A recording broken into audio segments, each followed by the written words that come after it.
Master minds commerce చదవాలనుకునే 10th inter విద్యార్థుల తొలి ఎంపిక. నమస్తే గారు. నమస్తే రమ్మగారు, ఏదైనా సరదా కథ చెప్తారా? చందమామ కథ చెప్తామా?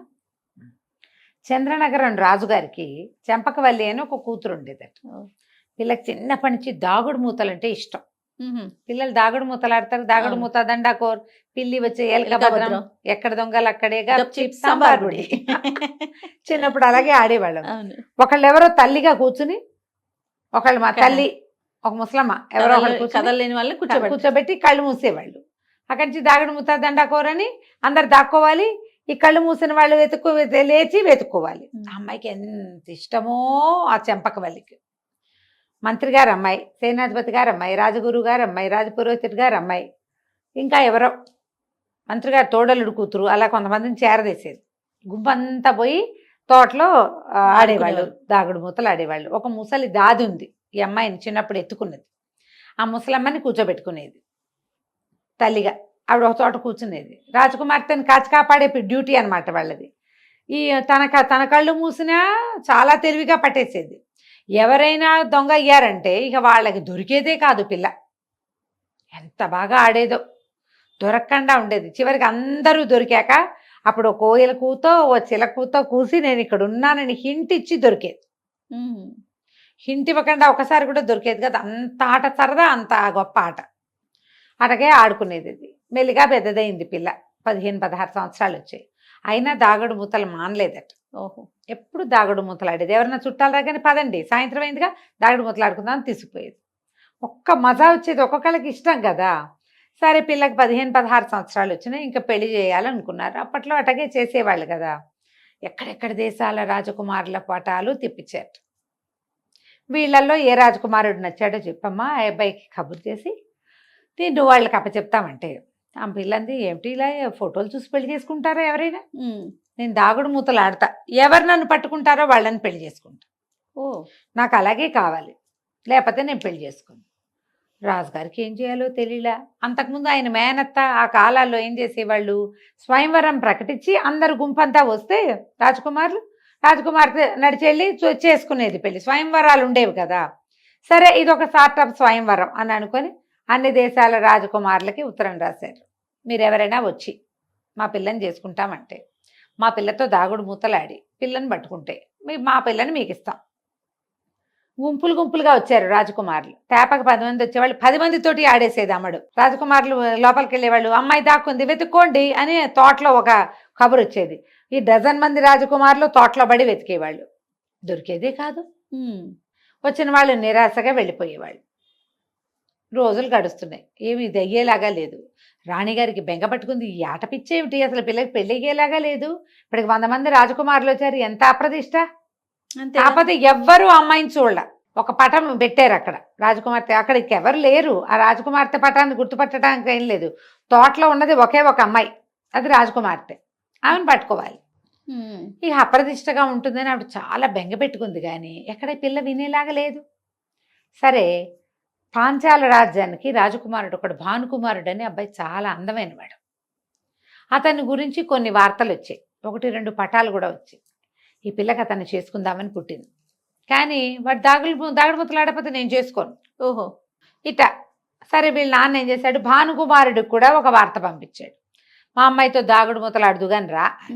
అతనికి స్నేహసాగరుడు అని ఒక ఫ్రెండ్ ఉన్నాడు. ఈ భానుకుమారుడు అన్నాడు, ఏమిటో ఈ రాజకుమార్తె చెంపకవల్లి చాలా అందగత్తని ప్రచారం ఉంది, కానీ ఈ దాగుడు మూతలు గోలేమిటి, మనం పట్టుకోలేకపోతే పరువు పోతుంది చచ్చి. వాళ్ళు వీళ్ళు ఉత్తరాలు రాశారు, ఆ పిల్లని పట్టుకోవడం ఇంపాసిబుల్, మేమెవరం కంటితో కూడా చూడలేదన్నారు, వేస్ట్, ఈ పని మనకు వద్దన్నాడు. అంటే ఈ స్నేహసాగరుడు ఒప్పుకోలే. అలా కాదు, నువ్వు జనరల్గా గేమ్స్లో చాలా బ్రైట్గా ఉంటావు, ఇక్కడ తెలివిగా కనిపిస్తావు, ట్రై చేద్దాం, ఏం పోయింది, ప్రయత్నించకుండా మానేసామని చెడ్డ పేరు కంటే ప్రయత్నించి ఓడిపోయామన్నదే బెటరు అని చెప్పి బయలుదేరి తీశాడు. ఈ భానుకుమారుడు స్నేహసాగరుడు ఇద్దరు ఈ ఊళ్ళోకి వచ్చారు. అతను వచ్చిన రోజున ఇంకొక 6 రాజకుమారులు వచ్చారు ఇక్కడికి.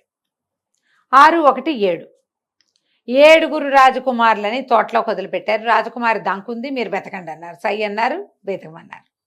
సాయంత్రం దాకా వెతికారు, దొరకలే.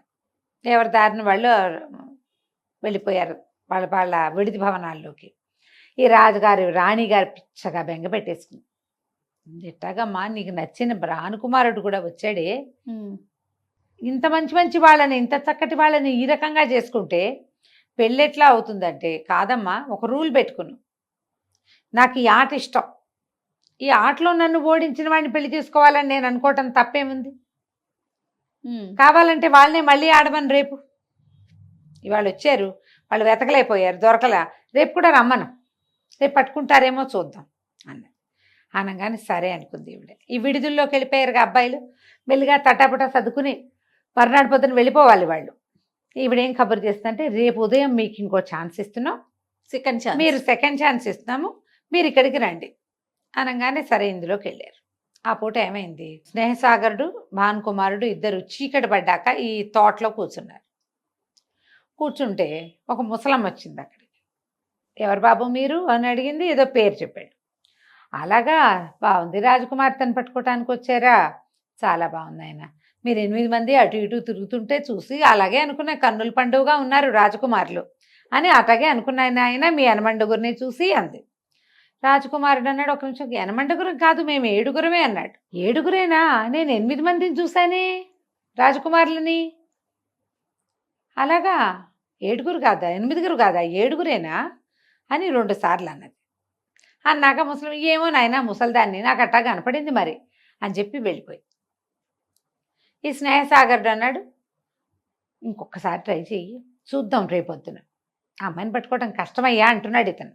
భానుకుమారుడు చెప్తున్నాడు, పిల్లని పట్టుకోవడం కష్టం, ఆ పైగా ఆ తోట నిండా పొదలేను అన్నీను, ఎన్ని పొదలు కదిపితే ఆ పిల్ల బయటపడుతుంది, మనమేమో కొత్త వాళ్ళం, ఆ అమ్మాయి ఏమో ఇక్కడ అలవాటు పడి 15 ఏళ్ళ నుంచి ఆడుతోంది ఇక్కడే, అంటే ఈ ఒక్కసారి ట్రై చేయి, దొరుకుతుంది అని స్నేహసాగరుడు బలవంత పెట్టాడు.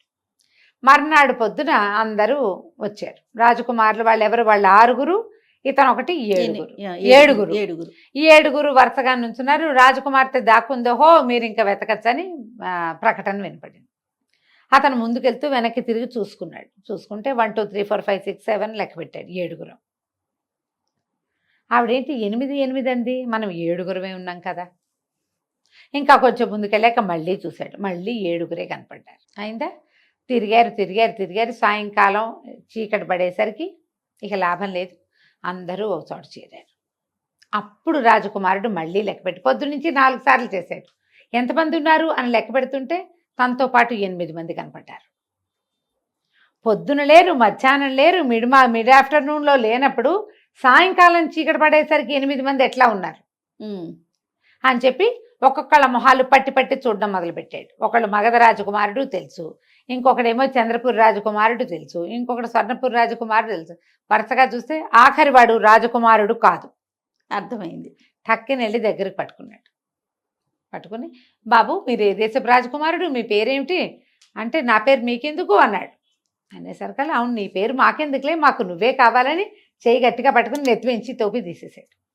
తల ఎప్పుడైతే ఈ తలపాగా తీసేయంగానే ఇంత పొడుగుని జడొచ్చింది కింద. అమ్మాయి కనపడిపోయింది. మిగిలిన రాజకుమారులు అసిపి పోసిని, ఎలా దాక్కున్నావు, మాతో పాటే తిరుగుతూ, అమ్మాయి దాక్కుందని వెతుక్కుంటున్నారు. అదే అదే 8వ మనిషి ఉంది అని ముందు రోజు సాయంత్రం వచ్చిన హింటు, ఆ హింటుతో ఇతను పట్టుకున్నాడు. ఆ అమ్మాయి ఏం చేస్తోంది, ఎన్ని రోజులు వాళ్ళకి దొరకకుండా వాళ్ళతో పాటే తిరుగుతుంది గుంపులో. వాళ్ళు ఏం బట్టలు వేసుకున్నారో తెలుసు, అటు ఇటుగా అలాంటి బట్టలే ధరించి తిరుగుతుంది. అందరూ మనలాంటి వాళ్ళే అనుకుంటారు కానీ ఇలా అనుకోరు. బాగుందిగా. దాంతో పట్టుకోగానే అక్కడ గంట కొట్టాడు. అక్కడ గంట పెట్టారు. కొట్టంగానే రాజభట్లందరూ బిల్లబిల్లాడుతూ వచ్చేసారు. ఇంకేముంది, యువరాణి దొరికేసింది, ఇక పెళ్ళేనన్నారు. సాయంకాలం రాత్రికే ఉత్తరాలు రాశారు పెళ్ళని. మర్నాడు 3వ రోజున ఈ చంపకవల్లికి భానుకుమారుడికి ఇద్దరికి పెళ్లి చేశారు. కథ కంచికి మనం ఇంటికి. బాగుందండి. నమస్తే. నమస్తే జయ.